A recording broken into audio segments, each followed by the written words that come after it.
Hello everyone, welcome to Exia IS Academy. মই আজি আপোনালোকৰ ওচৰলৈ লৈ আহিছো 19 ফেব্ৰুৱাৰী নিউজ পেপাৰ এনালাইসিস। এটা চাও আহক 19 ফেব্ৰুৱাৰীত কি নিউজ আৰ্টিকেল আছিলে যিবিলাক আমাৰ এক্সাম পইণ্ট অফ ভিউ পৰা ইম্পৰ্টেন্ট হ'ব।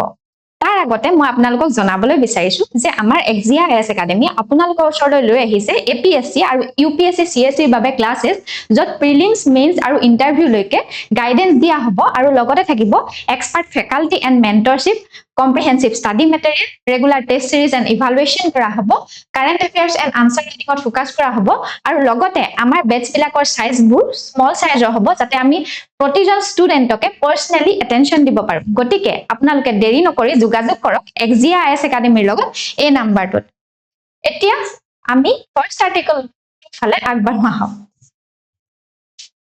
Our first article title to hoise ST asked government to consider plea to treat racial slur as a hate crime.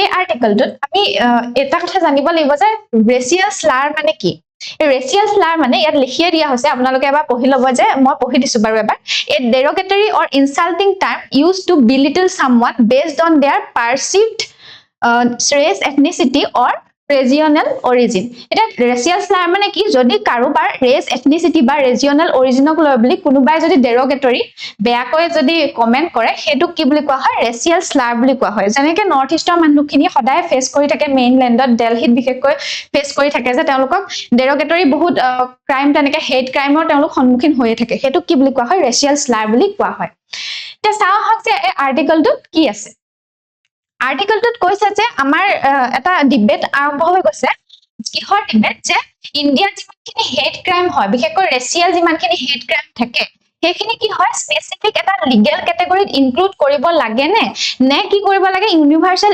এপ্ৰোচতে তাত থৈ দিব লাগে যত কি কৰে সিটিজেন গোটেইখিনি সিটিজেনটকে একটা জেনাৰেল ক্ৰিমিনেল লৰ আন্ডাৰতে ইকুৱেলি ট্ৰিট কৰা হয় তাত মানে ভিকটিমৰ আইডেন্টিটি চাই পেলাই তাত কোনো ধৰণৰ স্পেসিফিক্যালি এটা ক্যাটাগৰী নাথাকে ক্ৰাইমৰ যে তেনেকে ভিকটিমৰ আইডেন্টিটি চাই পেলাই তেনেকে ক্ৰিয়েট কৰিব পৰাকে তেনেকুৱা কোনো ধৰণৰ ক্যাটাগৰী আমাৰ নাথাকে এটা চাও হক যে আমাৰ গভৰ্নমেন্টে কিয় কোৱা হৈছে যে যেটো ৰেচিয়েল হেট ক্ৰাইম হেতু কিহৰ কাৰণে এটা স্পেশাল ৰিকগনিশন দিবলে বা এটা স্পেশাল ক্যাটাগৰীত ক্যাটাগৰাইজ কৰিবলে কিহৰ কাৰণে কৰিছে তাৰ সাপোৰ্টিং এভিডেন্স ইয়াত অনলাইন হৈছে এটা চাও হক ইয়াত ফাৰ্স্ট সাপোৰ্টিং এভিডেন্স টু কি ইয়াত ফাৰ্স্ট পইণ্টতে লিখা আছে দা ভালনাৰেবিলিটি ফেক্টৰ মানে হৈছে কি কিছুমান আমাৰ এনেকুৱা ৰিজন আছে যেনেকৈ নৰ্থ ইষ্ট ধৰি লওক এনেকুৱা কিছুমান ৰিজনৰ মানুহে বেছিকৈ কি কৰে আমাৰ হেট ক্ৰাইমৰ বিশেষকৈ ৰেচিয়েল হেট ক্ৰাইমৰ সন্মুখীন হয় গতিকে এই হেট ক্ৰাইম খিনি যদি ৰেচিয়েল হেট ক্ৰাইম খিনি যদি জেনেৰেল লৰ আন্ডাৰ থাকে ই এডিকুৱেটলি কি কৰিব পাৰে এই ইস্যুটো এড্ৰেছ নকৰিবও পাৰে হেতু এডিকুৱেটলি হেতু ৰিপ্ৰেজেন্ট নহবও পাৰে নেদেখুৱাবও পাৰে হেতু ইয়াৰ নেক্সট পইণ্টটো হৈছে ডিটাৰেন্স যদি হেট ক্ৰাইমক স্পেশাল লেবেলিং দিয়া হয় তেনেহলে এটো ষ্ট্ৰংগাৰ ডিটাৰেন্ট হৈ যাব আৰু লগতে কি হ'ব ইয়াত ফিজিক্যাল ইনজুৰি যে অকল নহয় সাইকোলজিক্যাল ট্ৰমাও যে থাকে ৰেচিয়েল হেট ক্ৰাইমত সেই কথাটো ভালকে দেখুৱাব পৰা যাব নেক্সট আমাৰ এভিডেন্সটো দিছে এঞ্জেল সাকমা কেছটো যত কি কৰা হৈছিল এটা ট্ৰেজিক ক্যাটালিস্ট হয় আৰু ইয়াত ভাইবল হ্যাকলিংৰ পৰা কি হৈছিল মব ভায়োলেন্সৰ যেনেকৈ সৃষ্টি হৈছিল সেই এভিডেন্সটো এঞ্জেল সাকমাৰ কেছটোৰ কথা ইয়াত কোৱা হৈছে এটা কাউন্টাৰ আৰ্গুমেন্ট জুডিশিয়াৰীয়ে কি দিছে কিয়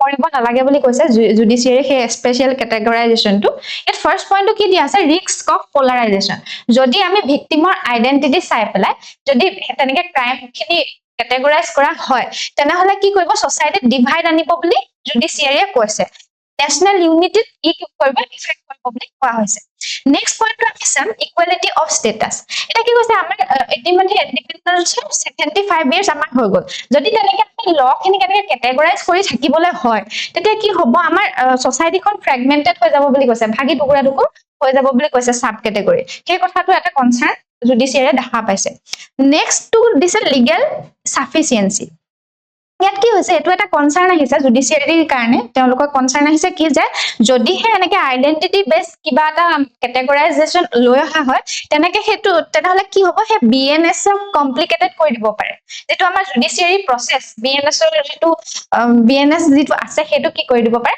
কমপ্লিকেশনৰ সন্মুখীন হেতু হৈ যাব পাৰে কমপ্লিকেটেড বেছিকৈ কৰি দিব পাৰে বুলি কোৱা হৈছে এই আৰ্টিকেলটো ইমানেই আছিল আমি নেক্সট আৰ্টিকেলটোৰ ফালে আগবাঢ়িম এতিয়া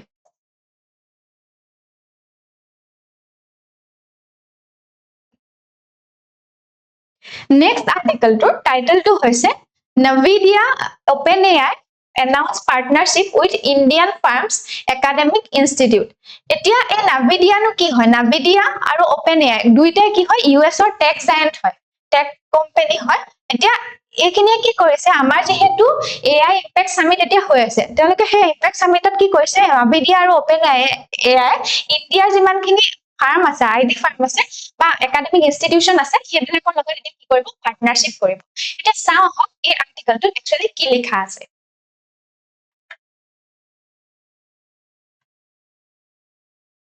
এই আৰ্টিকলটোৰ মেইন থিমটো এইটোৱে যে ইণ্ডিয়াত এটা এআইৰ ওপৰত এটা ট্ৰানজিশ্যন আহিছে। এতিয়া কি ট্ৰানজিশ্যন দেখা গৈছে যে ইণ্ডিয়া আগতে এআই কনজিউমাৰ আছিলে, এতিয়া কি হৈছে ইণ্ডিয়া এআই ইনফ্ৰাষ্ট্ৰাকচাৰ আৰু টেলেণ্টৰ হাব হবলৈ গৈ আছে বুলি কোৱা হৈছে।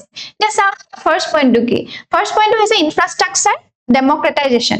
ইয়াত কি কৰা হৈছে, এতিয়া যে মই যে কৈছিলো যে আমেৰিকাৰ যিমানখিনি টেক কোম্পানী আছে ডাঙৰ ডাঙৰ NVIDIA, এইবিলাকে কি কৰিছে আমাৰ ইণ্ডিয়াৰ লগত পাৰ্টনাৰশ্বিপ কৰিছে, ইণ্ডিয়াৰ আইটি ফাৰ্ম বিলাকৰ লগত। সেইখিনি পাৰ্টনাৰশ্বিপ কৰি পেলাই কি কৰিছে যে পাৰ্টনাৰশ্বিপ বিশেষকৈ ডাটা চেণ্টাৰবোৰৰ ওপৰত কৰিছে, যেনেকে ইঅটা, E2E এইবিলাক নেটৱৰ্কছ, এইবিলাক ডাটা চেণ্টাৰৰ লগত পাৰ্টনাৰশ্বিপ কৰিছে।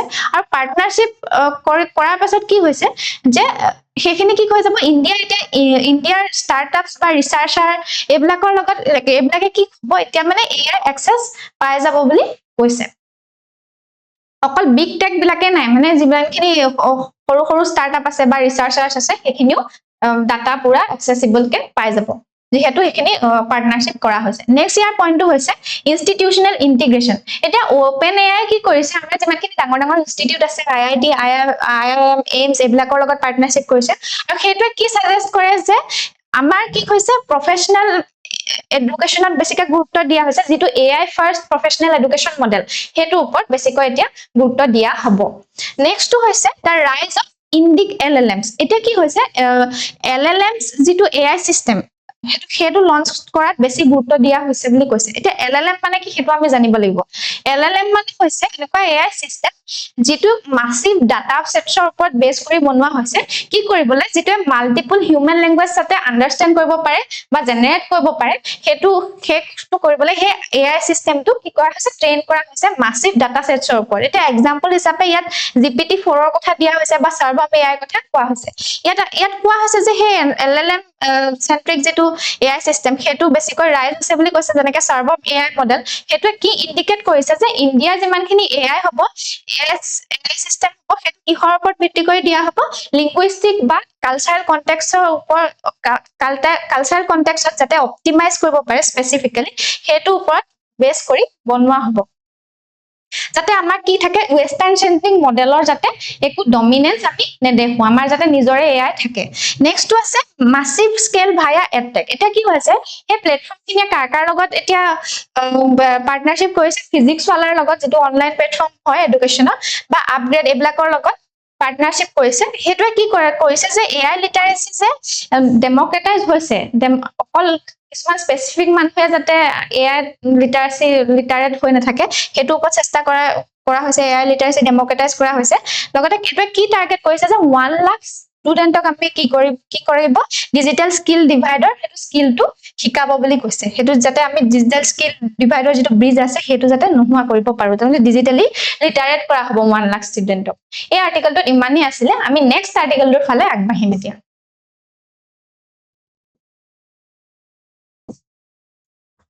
নেক্সট আৰ্টিকলটোৰ টাইটেলটো হৈছে SC panel to guide judges on sensitivity compassion.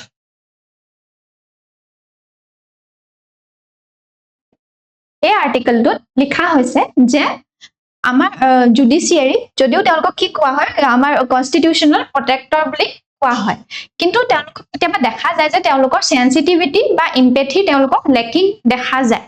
এতিয়া কি হৈছে, বৰ্তমান সময়ত সুপ্ৰিম কোৰ্টে এইটো ইণ্টাৰভেনশ্যন কৰিছে যে জাজসকলৰ কি হয়, সেনচিটিভিটি আৰু এম্পেথি সমানেই দৰকাৰ আছে, জুডিচিয়েল নলেজৰ সমানেই চিম্পেথি আৰু এম্পেথিৰ দৰকাৰ আছে, যে য'ত তেওঁলোকে ভালকে কেছটো ডেলিভাৰ কৰিব পাৰে। তো ইয়াক কি আৰ্গুমেণ্টখিনি চাওঁ আহক।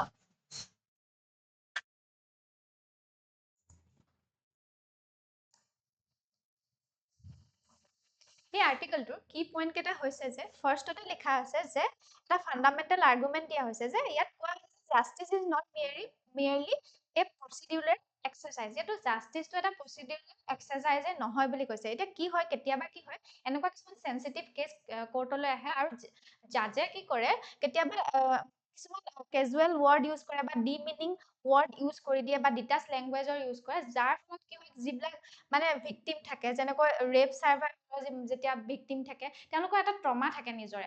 সেই যেতিয়া এটা ডিমিনিং বা এনেকুৱা কেজুৱেল ৱৰ্ড ইউজ কৰি দিব, তেওঁলোকে সেই ৰিট্ৰমেটাইজ হোৱাৰ সম্ভাৱনা থাকে। গতিকে কি কৰিব লাগিব, আমাৰ অনাৰেবল যিমানখিনি জাজেছ থাকে, সেই জাজেছখিনিয়ে তেওঁলোক যাতে সেইটো চেঞ্চিটিভ হয় সেই কেছটোৰ প্ৰতি, সেইটো এটা চেষ্টা কৰিব লাগিব যাতে এম্পেথিটো থাকে সেই ভিক্টিমৰ প্ৰতি। সেই তেনেকৈ চাই চিতিহে যাতে লেংগুৱেজটো ইউজ কৰিব পাৰে, সেইটোৰ ওপৰত এটা গুৰুত্ব আৰোপ কৰা হৈছে। নেক্সট ইয়াৰ পইণ্টটো হৈছে যে আইডেণ্টিফাই কৰা হৈছে ৰিজিয়নেল লেংগুৱেজৰ যিটো ইয়াত কোৱা হৈছে যে ৰিজিয়নেল ডাইলেক্টছতহে সেইবিলাক অফেন্সিভ এক্সপ্ৰেশ্যনবিলাক আইডেণ্টিফাই কৰা হৈছে। এতিয়া আমি ছ'চিয়েল ডে টু ডে লাইফত কি কৰোঁ, সেই তেনেকুৱা এটা তেনেকুৱা এক্সপ্ৰেশ্যন বা তেনেকুৱা ৰিজিয়নেল ডাইলেক্টছত ব্যৱহাৰ কৰি দিয়া হয়। কিন্তু এনেকুৱা কি দেখা যায় যে কিছুমান জাজে কি কৰে, এথিকেল গ্ৰেভিটি তেওঁলোকৰ নাথাকে সেই কেছটোৰ প্ৰতি, এনেকুৱা ৰিজনেল ডাইলেক্টতে কিছুমান এনেকুৱা লেংগুৱেজ বা ডিমিনিং এনেকুৱা ৱৰ্ড ইউজ কৰা দেখা পোৱা যায়, যিটো কি হয়, যিটো এটা মানে কি কৰে, আমাৰ যিমানখিনি ভিক্টিম থাকে স্পেচিয়েলি ৰেপ কেছত, সেইখিনিক কি কৰে, খুব ট্ৰমেটাইজ কৰা দেখা যায়। তেওঁলোকে সলিউশ্যন বা জাষ্টিচ পাবলৈ আহে, কিন্তু তেওঁলোক উল্টাই ট্ৰমেটাইজহে হয় বুলি ইয়াত দেখা গৈছে। সেইটো সলিউশ্যন হিচাপেও আমি সেইটো চেঞ্চিটিভিটি যিটো যে আনিব লাগিব জাজবিলাকৰ মাজত, সেইটো কথা ইয়াত কোৱা হৈছে। নেক্সটটো হৈছে ইয়াত এটা আৰ্গুমেণ্ট দিয়া হৈছে যে ৰিজনেল লেংগুৱেজবিলাক ফিলচফিকেলি পাৱাৰফুল হয়। আমি যদি ৰিজনেল লেংগুৱেজত যদি কথা কওঁ বা কিবা এটা কেছ লিখা হয়, কিন্তু কেতিয়াবা এইটো দেখা যায় যে ভিক্টিম কেতিয়াবা ইনএক্সেচিবল হৈ থাকে ৰিজনেল লেংগুৱেজত। গতিকে সেইটো কি হৈছে, নিজৰ মাজতে সেই লেংগুৱেজটো এটা চেল্ফ ডিফিটিং হৈ যায়। গতিকে কি হৈছে, জাষ্টিচটো ইম্পৰ্টেণ্ট হয়, কিন্তু জাষ্টিচৰ কাৰণে সেইটো এভেইলেবলো হ'ব পাৰিব। ভিক্টিমটোক যদি আমি এক্সেচিবল কৰিবই নোৱাৰোঁ, তেনেহ'লে কি হ'ব, সেইটো এটা জাষ্টিচটো নাপাবই। ইয়াত এটা ছাপৰ্টিং এভিডেন্সটো দেখুওৱা হৈছে। কি ছাপৰ্টিং এভিডেন্স দেখুওৱা হৈছে, যে এলাহাবাদ হাইকোৰ্টত এজন জাজে এইটো ৰুল কৰিছিলে যে যদি পায়জামাৰ ষ্ট্ৰিংডাল পুল ডাউন কৰে, তেতিয়া সেই পুল ডাউনটো ৰেপৰ এটেম্প নহয় বুলি তেওঁলোকে কৈছিলে। এনেকুৱা যদি ডিমিনিং বা লেচাৰ, সেইটো কি কয়, লেচাৰ অফেন্স বুলি কৈছিলে। যদি এনেকুৱা এটা শুনানি দিব হয়, এনেকুৱা যদি ৰুল যদি শুনাবলৈ হয়, তেনেহ'লে কি হ'ব, আমাৰ যিমানখিনি ৰেপ ভিক্টিম আছে সেইবিলাকৰ ওপৰত কি বেয়াকৈ প্ৰভাৱ পৰিব। লগতে আমি পস্কো এক্টখনক যে আমি কৈছোঁ যে আমি মাইনৰক প্ৰটেক্ট কৰিম বুলি, সেই তেনেকুৱা প্ৰটেকশ্যনবিলাক কৰিব পৰা নাযাব।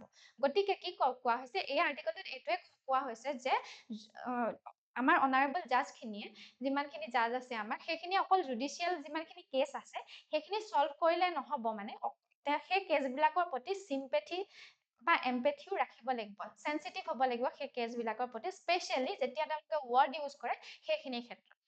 এই আৰ্টিকলটোত ইমানেই আছিলে। এতিয়া আমি নেক্সট আৰ্টিকলটোৰ ফালে আগবাঢ়িম।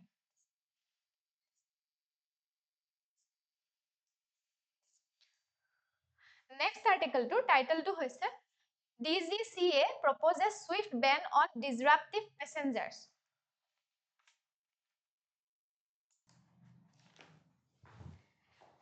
এই আৰ্টিকলটো পঢ়াৰ আগতে আমি জানিব লাগিব যে DGCA মানে কি। DGCA ফুল ফৰ্মটো হৈছে director general of civil aviation. তাৰমানে এইটো কি হয়, এটা ৰেগুলেটৰী বডি হয়, যিয়ে কি কৰে, যিটো মিনিষ্ট্ৰী অফ চিভিল এভিয়েশ্যনৰ আণ্ডাৰত থাকে, আৰু এই চিভিল এভিয়েশ্যনৰ যিমানখিনি কেছেছ থাকে সেইখিনি DGCA হেণ্ডেল কৰে বুলি কৈছে। আৰু ইয়াক কি বুলি কোৱা হয়, স্কাই ট্ৰেফিক পুলিচ বুলিও কোৱা হয়, আকাশৰ ট্ৰেফিক পুলিচ বুলি কোৱা হয়। এতিয়া কি কৰা হৈছে, ইয়াত কি কোৱা হৈছে আৰ্টিকলটোত, যে এইটো DGCA এটা প্ৰপ'জ কৰিছে যে ছুইফট বেন কৰিব লাগে, যিমানখিনি ডিসৰাপটিভ পেছেঞ্জাৰ থাকে, যিয়ে বেলেগক ডিষ্টাৰ্ব কৰি থাকে, তেওঁলোকক ছুইফট বেন কৰিব লাগে বুলি এটা প্ৰপ'জেল আগবঢ়াইছে।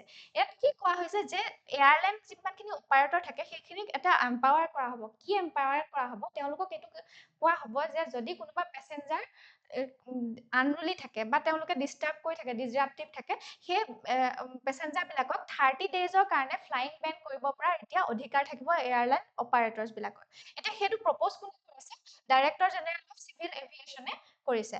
তেওঁলোকে কি কিহৰ কাৰণে কৰা হৈছে যে যিমানখিনি ডিজাৰ্ভটিভ পেচেঞ্জাৰ থাকে তেওঁলোকক কি কৰিব, তেওঁলোকে কেতিয়াবা কি হৈছে বেলেগৰ ছেফটিও জিঅ'পাৰডাইজ কৰে, বেলেগ পেচেঞ্জাৰ যিমানখিনি থাকে তেওঁলোকক ডিষ্টাৰ্ব কৰি থাকে বা যিমান আমাৰ ফ্লাইটৰ ছেফটি ডিজাৰ্ভ কৰিব পাৰে। গতিকে সেইকাৰণে এইটো এই যিটো এমেণ্ডমেণ্ট কৰাৰ কথা কোৱা হৈছে, প্ৰপ'জেলটো দিছে, সেইকাৰণে দিয়া হৈছে। এতিয়া এইটো কোৱা হৈছে যে এইটো বেন কিমানলৈকে কৰিব তেওঁলোকক, যিটো প্ৰপ'জেল দিছে যে যদি আনলি বিহেভিয়াৰ তেওঁলোকক পায় পেচেঞ্জাৰ, তেওঁলোকক কিমান দিনৰ কাৰণে বেন কৰিব, 30 ডেইজৰ কাৰণে তেওঁলোকক ফ্লাই কৰিবলৈ নিদিব বা ফ্লাইং বেন কৰা হ'ব তেওঁলোকৰ সেই পেচেঞ্জাৰ বিলাকক। এতিয়া DGCA এইটো ডেফিনেশ্যন দিছে যে বিহেভিয়াৰ কেনেকে, কোনখিনি বিহেভিয়াৰ পৰিব। ইয়াত লিখা হৈছে যিমানখিনি এলকহল কনজাম্পশ্যন যিয়ে কৰি থাকিব ডমেষ্টিক ফ্লাইটত বা ইমাৰ্জেঞ্চি এক্সিটৰ ক্ষেত্ৰত যিয়ে টেম্পাৰিং কৰিব বা unauthorised use of life saving equipment এইবিলাক কৰা হ'ব বা শ্লোগান কিবা দিয়া হ'ব, এংগেজ প্ৰটেষ্ট কৰা হ'ব, এংগেজ যদি হয় মানে প্ৰটেষ্টত এংগেজ হয় বা শ্লোগানত যদি এংগেজ হয় বা ইনটক্সিকেশ্যন যদি কিবা ইউজ কৰি থাকে সেইবিলাক কি কণ্ডাক্ট বুলি কোৱা হ'ব। এতিয়া কি কৰিব যে ইয়াত এইটো লিখা হৈছে যে এই যিটো 30 ডেইজৰ কাৰণে যে ফ্লাই বেন কৰা হ'ব সেইটো ন' ফ্লাই লিষ্টৰ আণ্ডাৰত সেইটো ইনক্লুড কৰা নহ'ব বুলি কৈছে। এতিয়া কি হ'ব, এভিয়েশ্যন ৰেগুলেটৰে কি কৰিছে যে যিমানখিনি ষ্টেক হোল্ডাৰ আছে সেই ষ্টেক হোল্ডাৰ বিলাকক ইনভাইট কৰিছে। এই ইনভাইট কৰি পেলাই কি কৰা হৈছে, এইটো যে এয়াৰক্ৰাফ্ট ৰুলছৰ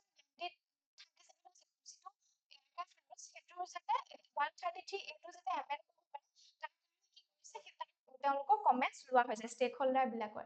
এতিয়া কি কৰিব, কাৰেণ্টলি কি কৰিব, এয়াৰলাইন্স বিলাকে সেই কেছেছ বিলাক ইণ্ডিপেণ্ডেণ্ট এটা এখন কমিটিলৈ কি কৰিব পাৰে, ৰেফাৰ কৰিব লাগে এতিয়া। আৰু তেওঁলোকে কি কৰে 45 ডেজৰ ভিতৰত সেই বিহেভিয়াৰটো এটা ডিচিশ্যন এটা দিয়ে যাতে তেতিয়াহে মানে বেন কৰিব পাৰে। কিন্তু যদি ৰিভিজন কৰা হয় সেইটো, যদি এই ৰিভিজনটো আহে, প্ৰপ'জেলটো যদি দিয়া হয়, তেতিয়া কি কৰিব পাৰিব, এয়াৰলাইন অপাৰেটৰে সেইটো অধিকাৰ পাব য'ত 30 ডেইজৰ কাৰণে আনলি পেচেঞ্জাৰক কি কৰা হ'ব, বেন কৰা হ'ব, ফ্লাই কৰিব যাতে তেওঁলোকে নোৱাৰে সেইটো ব্যৱস্থা কৰা হ'ব। এতিয়া আহক আমি নেক্সট আৰ্টিকলটোৰ ফালে আগবাঢ়ো।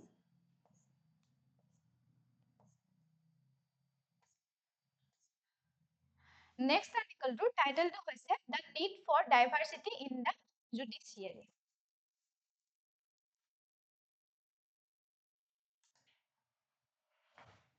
এই আৰ্টিকলটোৰ মেইন থিমটো এইটোৱে যে আমাৰ জুডিচিয়াৰীৰ কথা কোৱা হৈছে যে জুডিচিয়াৰী ইণ্ডিপেণ্ডেঞ্চ কেতিয়া হ'ব, যেতিয়া মানে এক্সিকিউটিভৰ পৰা যদি পৃথক কৰাৰ ৰখা হয়, ছেপাৰেট কৰি যদি ৰখা হয়, তেতিয়া জুডিচিয়াৰী ইণ্ডিপেণ্ডেঞ্চ বুলি কোৱা হয়, ইণ্ডিপেণ্ডেঞ্চ আছে বুলি কোৱা হয়। কিন্তু কি হৈছে সেইখিনি কিন্তু জুডিচিয়াৰী এইটো হোৱাও দৰকাৰ যে ছ'চাইটিক যে গোটেই ছ'চাইটিখনকে যে ৰিপ্ৰেজেণ্ট কৰিব পাৰে জুডিচিয়াৰী, সেইটোৰো দৰকাৰ আছে।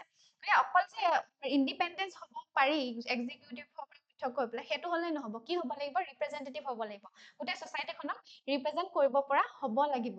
এতিয়া এইটোৱে কৈছে যে কোৰ্টে a court that does not reflect the diversity of the nation, it serve losing social legitimacy even if it retains institutional authority। ইয়াত কি কোৱা হৈছে যে যদি তেনেকুৱা ডাইভাৰ্চিফাই হৈ নাথাকে, ডাইভাৰ্চিটিটো যদি নাথাকে এখন কোৰ্টত, তেতিয়া কি হয় যে তেওঁৰ ইনষ্টিটিউচন যিটো অথৰিটি আছে সেইটো হেৰুৱাৰ সম্ভাৱনা আছে। এতিয়া এইটো ৰিফৰ্ম কৰা, যিটো জুডিচিয়াৰী যিটো ৰিপ্ৰেজেণ্টেটিভ কৰা, ৰিফৰ্ম কৰাৰ ফেভাৰত কিছুমান আৰ্গুমেণ্ট দিয়া হৈছে। কি আৰ্গুমেণ্ট দিয়া হৈছে চাওঁ। এতিয়া ফাৰ্ষ্টতে কোৱা হৈছে যে আমাৰ যিমানখিনি 2018 পৰা 2024 যিমানখিনি জুডিচিয়াৰীক এপইণ্টমেণ্ট দিয়া হৈছিলে তাৰ 20%হে SC ST বা OBC কাষ্টৰ পৰা দিয়া হৈছে বুলি কৈছে। বাকী 80%ে কোনো ৰিজাৰ্ভেশ্যনত নাই, মানে ৰিপ্ৰেজেণ্টেটিভ নহয় বুলি কৈছে। গতিকে 60% বাকীখিনি কি হয়, এনেকুৱা ৰিপ্ৰেজেণ্টেশ্যনত নায়েই বুলি কৈছে, জেনেৰেল গ্ৰুপৰ পৰাই অহা বুলি কোৱা হৈছে। গতিকে ইয়াত এই ৰিপ্ৰেজেণ্টেশ্যনত যে এটা লেকিং হৈ আছে সেই কথাটো ইয়াত আমি গম পাইছো। তাৰ উপৰিও জিঅ'গ্ৰাফিৰো এটা আৰ্গুমেণ্ট দিয়া হৈছে যে জিঅ'গ্ৰাফিকেলিও এটা আমাৰ যে কোৰ্টত আমি এক্সেছ পাব নোৱাৰো সেই কথাটো কোৱা হৈছে। যদিহে কি কোৱা হৈছে যে গোটেইখিনি ৰেজিয়নৰ পৰা আহি পেলাই যে দিল্লীৰ সুপ্ৰিম কোৰ্টত যে কোৰ্টৰ এক্সেছ পাব নোৱাৰে গোটেইখিনি মানুহে, সেই কথাটো ইয়াত কোৱা হৈছে। আমাৰ এতিয়ালৈকে কি হৈছে, সুপ্ৰিম কোৰ্টত 90,000 কেছেছ পেণ্ডিং হৈ আছে। কিন্তু সেই পেণ্ডিং হৈ আছে যদিও কি হৈছে, বহুত মানুহে গৈ পেলাই দিল্লীত গৈ পেলাই এই কোৰ্টৰ এক্সেছ কিহৰ কাৰণে পাব নোৱাৰে, কাৰণ ইয়াত উদাহৰণ এটা দেখুওৱা হৈছে, যদি তামিলনাডুৰ পৰা কোনোবা এজন কৃষক আহে ধৰক, বা অসমৰ পৰা কোনোবা এজন কৃষক আহে কিবা এটা কেছৰ কাৰণে সুপ্ৰিম কোৰ্টত, তেওঁ তাত ট্ৰেভেল কৰি তাত থকা খোৱাৰ ব্যৱস্থা কৰি বা লয়াৰক লৈ পেলাই গৈ সুপ্ৰিম কোৰ্টত এটা কেছ দিবলৈ যোৱাটো এটা কি হৈছে ডিফিকাল্ট, কাৰণ বহুত দূৰৰ পৰা আছে, গতিকে ৰিজনেল ডিফিকাল্টিটো এটাও দেখা যায়। মানে কেছৰ ক্ষেত্ৰত যদি আমি কেছো দিবলৈ যাওঁ তেতিয়াও সেই আমাৰ কোৰ্টখনত কি কৰিবা এক্সেছ পাব পৰাটোৱে দিগদাৰ, গতিকে জিঅ'গ্ৰাফিকেলিও যে এটা বাধা আছে সেই কথাটো ইয়াত কোৱা হৈছে।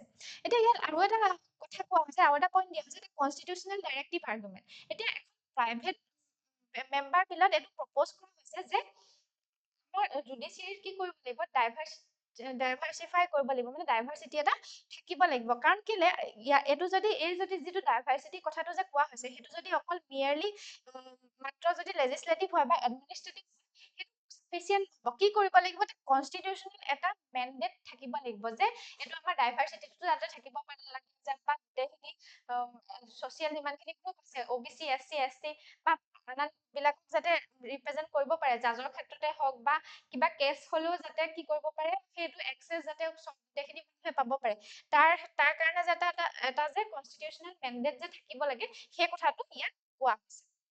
এই আৰ্টিকলটোত ইমানেই আছিলে। এতিয়া আমি নেক্সট আৰ্টিকলটোৰ ফালে আগবাঢ়িম। নেক্সট আৰ্টিকলটো টাইটেলটো হৈছে in মুনিছ Rubio lays bare plan for a new world.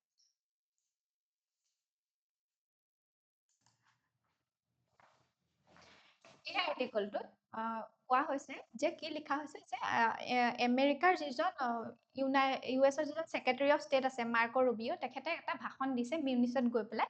কি দিছে যে তেখেতে এটা নিউ ৱৰ্ল্ডৰ প্লেন এটা বেয়াৰলি এনেকে দেখুওৱা হৈছে, তেখেতৰ ভাষণত সেইটো প্ৰকাশ পাইছে যে নিউ ৱৰ্ল্ডৰ এটা প্লেন কেনেকে আনিব পাৰি। এতিয়া ইয়াত কি কোৱা হৈছে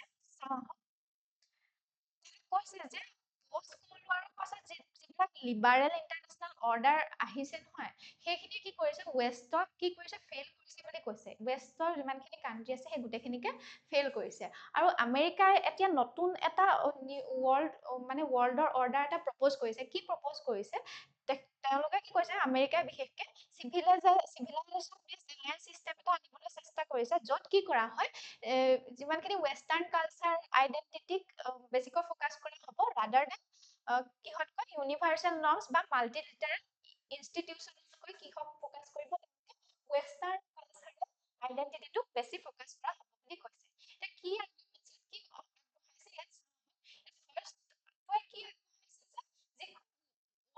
আছিলে সেইখন এতিয়া গন বুলি কৈছে, এতিয়া নাইকিয়া হৈ গ'ল বুলি কৈছে। এতিয়া স্পীকাৰজনে কি কৈছে, মানে ছেক্ৰেটাৰীজনে কি কৈছে, ৱেষ্টাৰ্ণ এক্সপানশ্যন কলম্বাছ চিভিলাইজেশ্যনেল গ্ৰথ, এই কলম্বাছৰ পাছতে কি হৈছে ৱেষ্টৰ এটা চিভিলাইজেশ্যনেল গ্ৰথ দেখা পোৱা গৈছিলে। কিন্তু মানে ৱৰ্ল্ড ৱাৰ পাছতে কি হৈছে সেইটো বিগিনিংটো ডিক্লেয়াৰ হ'বলৈ ধৰিছে বুলি কৈছে, তাৰমানে সেইটো ধ্বংসৰ মুখলৈ আহিছে বুলি কৈছে। যেতিয়া কলম্বাছৰ পাছত যিটো ৱৰ্ল্ড ৱাৰ 2লৈকে যেতিয়া আছিলে কি হৈছিলে ৱেষ্টৰ মানে চিভিলাইজেশ্যনৰ এক্সপানশ্যন হৈছিলে, কিন্তু তাৰপিছত কি হৈছে ডিক্লেয়াৰ হৈছে বুলি কৈছে। কিন্তু তাত তেওঁ এটা কথা মেনশ্যনে কৰা নাই, কলনিয়েল যিখিনি ভায়লেঞ্চ আছিলে তেখেতে সেইখিনি মেনশ্যন কৰা নাই বুলি কৈছে ইয়াত।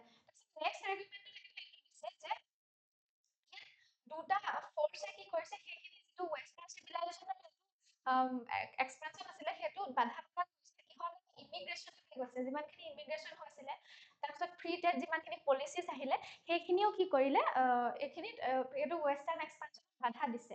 তাৰপিছত কি কৰিছে যে ইয়াত ডাইৰেক্টলি নিঅ লিবাৰেল যিটো আইডিয়া আছে সেইটো কি কৰিছে ক্ৰিটিচাইজ কৰিছে, যিটো ৱেষ্টাৰ্ণ ইয়াত কি কৰিছে নিঅ লিবাৰেল ৱেষ্টাৰ্ণ পলিচিছক কি কৰিছিলে ডমিনেট কৰিছিলে, সেইটো 1980s অনৱাৰ্ডৰ পৰা যিটো তেখেতে কি কৰিছে ডাইৰেক্টলি ক্ৰিটিচাইজ কৰিছে। এতিয়া থাৰ্ড আৰ্গুমেণ্ট দিছে কি কৈছে যে যিটো আমাৰ ইণ্টাৰনেশ্যনেল ইনষ্টিটিউচন যিমানখিনি আছে UN আছে বা হিউমেন ৰাইটছৰ যিমানখিনি ইনষ্টিটিউচন আছে সেইখিনি কি হৈছে ফেইল হৈছে বুলি কৈছে। ফেইল হৈছে কাৰণ যিমানখিনি গাজা ইছ্যু চলি আছে বা ভেনিজুৱেলা ইৰাকৰ যিমানখিনি ইছ্যু চলি আছে সেইখিনি ইণ্টাৰনেশ্যনেল ইনষ্টিটিউচনখিনিয়ে চল্ভ কৰিব পৰা নাই। আৰু প্ৰপ'জ চলিউশ্যন কি দিছে, সেইখিনি যে প্ৰব্লেম হৈ আছে চলিউশ্যনটো কি আমেৰিকান তেতিয়া কি কৰিছে সেইটো চলিউশ্যন হিচাপে আগবঢ়াই তেখেতে দিছে যে আমেৰিকাৰ লেডৰ যিটো ইউনিলেটাৰেলিজিম যিটো ট্ৰাম্পৰ যিটো কনচেপ্ট হয় সেইটো তেখেতে এইটো গোটেই এইখিনি যদি আহে ৱৰ্ল্ড অৰ্ডাৰলৈ সেইটো গোটেইখিনি প্ৰব্লেমৰ চল্ভ হ'ব বুলি কৈছে তাৰপিছত এটা তাই ফৰ্থত কি কৈছে এটা এলায়েন্সৰ প্ৰপ'জেল কৰিছে চিভিলাইজেশ্যনেল এলায়েন্স কাৰ লগত প্ৰপ'জ কৰিছে যিমানখিনি ইউৰোপৰ কাণ্ট্ৰি আছে ইউৰোপ আৰু আমেৰিকাৰ এটা এলায়েন্স হ'ব লাগে বুলি কৈছে সেইটো কি হয় ষ্ট্ৰেটেজিক পাৰ্টনাৰশ্বিপৰ নহয় বুলি কৈছে সেইটো কিহৰ ওপৰত ফ'কাছ কৰি হ'ব লাগে ৱেষ্টাৰ্ণ খ্ৰীষ্টিয়ান চিভিলাইজেশ্যনৰ ওপৰত ফ'কাছ কৰি সেইটো এলায়েন্স হ'ব লাগে যাতে সেইটো কি হয় ইউৰোপ বা America shared ancestry faith cultural history এইবিলাক শ্বেয়াৰ কৰে সেইকাৰণে কি কৰিছে ইউৰোপ বা আমেৰিকা ইউৰোপ আৰু আমেৰিকা কি হৈছে এটা এলায়েন্স তেখেতে প্ৰপ'জ কৰিছে তাৰপিছত এভিডেন্সো ইউজ কৰা হৈছে স্পীকাৰজনে কি কৈছে তেখেতে কি কৈছে যে গাজা কনফ্লিক্ট বা ইউএনৰ ইনেবিলিটি টু ষ্টপ ৱাৰ যিমানখিনি ৱাৰ হৈছে সেইখিনি যিটো ষ্টপ কৰিব পৰা নাই সেইখিনি কি হৈছে আমি এভিডেন্স পাইছো যে কি এইটো ইনষ্টিটিউচনেল ফেইলিয়াৰ হয় গতিকে বাইডেন এৰাত যিটো বাইডেন যেতিয়া প্ৰেচিডেণ্ট হৈ আছিলে আমেৰিকাৰ তেতিয়া কি হৈছিলে যিটো চিজ ফায়াৰ ফ্ৰেম কৰা হৈছিলে য'ত কি হৈছিলে আমেৰিকান লিডাৰশ্বিপক আমেৰিকাই কি কৰিছিলে যিমানখিনি কেপটিভ আছিলে সেইখিনি ফ্ৰী কৰি দিছিলে কিন্তু ইগনৰো কৰিছিলে কি কৰিছিলে 75,000 ডেথছকো ইগনৰ কৰা হৈছিলে বুলি কৈছে যিখিনি ডকুমেণ্টেড হৈ আছে এতিয়া ইয়াত কাউণ্টাৰ আৰ্গুমেণ্টটো আগবঢ়োৱা হৈছে সেই নিউ অৰ্ডাৰ যিটো তেখেতে প্ৰপ'জ কৰিছে কি কাউণ্টাৰ আৰ্গুমেণ্ট আগবঢ়োৱা হৈছে যে তেখেতক প্ৰথমতে এইটো ক্ৰিটিচাইজ কৰা হৈছে যে কলনিয়েল যিমানখিনি ভাইলেঞ্চ আছিলে মানে ৱেষ্টাৰ্ণ এক্সপানশ্যন মানে কি কলনিহে আছিলে ৱেষ্টে দেশখনকে কলনাইজ যে কৰি থৈছিলে সেই কলনিয়েলিজিমত যিমানখিনি ভাইলেঞ্চ আছিলে তেখেতে সেইটো মেনশ্যনেই কৰা নাই সেইখিনি বাইপাছ কৰিছে বুলি কৈছে তাৰপিছত এইটো কৈছে যে ইণ্টাৰনেশ্যনেল লখিনিক যে ডিছমিছ কৰিছে without engaging its actual architecture সেইটো কথাও ক্ৰিটিচাইজ কৰা হৈছে তাৰপিছত এই নন ৱেষ্টাৰ্ণ যিমানখিনি ৱৰ্ল্ড আছে যেনেকৈ ইণ্ডিয়া জাপান চাউথ কোৰিয়া সেইখিনিক যে এক্সক্লুড কৰি ৰাখিলে এলায়েন্স অকল কাৰ ৰাখিলে ইউৰোপ আৰু আমেৰিকাৰ যিটো এলায়েন্স ৰাখিলে বাকীখিনিক যে এক্সক্লুড কৰিছে সেইকাৰণেও কি কয় সেইখিনি তাকো এটা ক্ৰিটিচাইজ কৰা হৈছে কাৰণ তেখেতে ইউৰো খ্ৰীষ্টিয়ান এটা বায়াসহে ইয়াত দেখুৱাইছে খ্ৰীষ্টিয়ান যিটো চিভিলাইজেশ্যন সেইটোৰ ওপৰত ফ'কাছ কৰি পেলাই সেইটো ফ্ৰেমৱৰ্ক বনাইছে সেইটোলৈ ক্ৰিটিচাইজ এটা কৰা হৈছে নেক্সট হৈছে most importantly কি কৈছে ইউনিলেটাৰেলিজিমৰ কথা কৈছে যে ইফেক্টিভ লিডাৰশ্বিপ যে হয় সেইটো যে ইফেক্টিভ লিডাৰশ্বিপ যে হয় বুলি কমেণ্ট যে কৰিবলৈ তেখেতে গৈছে তাত কি কোৱা হৈছে প্ৰিচাইজলি এইটো কথা কোৱা হৈছে যে American unilateralism in Iraq 2003 that destabilized the Middle East for 2 decades এটা কি কৈছে ইউনিলিটাৰিলিজিম যেটো আমেৰিকাৰ ইউনিলিটাৰিলিজিম হেতু যে সলিউশন হিচাপে তেখেতে আগবঢ়াইছে এটা কৈছে হেতু ইউনিলিটাৰিলিজিমে ইৰাকক কি কৰিছিলে 2023 কি কৰিছিলে হেতু এটাক কৰি পেলাই মিডল ইষ্টক দুটা ডিকেডৰ কাৰণে কি কৰিছিলে আনষ্টেবল কৰিছিলে সেই ইউনিলিটাৰিলিজিমে এই আৰ্টিকেলটোত ইমানেই আছিলে আমাৰ আজি নিউজ পেপাৰ এনালাইসিছত ইমানেই আছিলে আপোনালোকে যদি এনেকুৱা নিউজ পেপাৰ এনালাইসিস বা আন ইম্পৰ্টেন্ট ইনফৰমেটিভ ভিডিঅ'সমূহ চাবলৈ বিচাৰে তেনেহলে আমাৰ XGRS একাডেমীৰ চেনেলটো লাইক কৰক শ্বেয়াৰ কৰক আৰু সাবস্ক্ৰাইব কৰক থ্যাংক ইউ